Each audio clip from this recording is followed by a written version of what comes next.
Hello everyone, today we are going to learn on how you can turn off automatic app updates in Windows.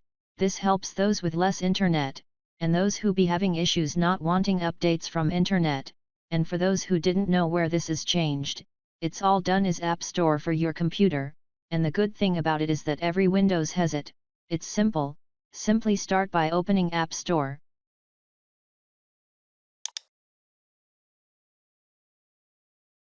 Then after having it opened, simply come and click this dots in corner. Then go on Settings. Then as you can see here, the button for automatically updating your apps is turned on, so to turn off the updates, simply turn this button off. And now as you can see, your Windows app updates it's turned off, so from now on you won't be having your Windows automatically updating itself. So thanks for watching. And if you are new, make sure you subscribe.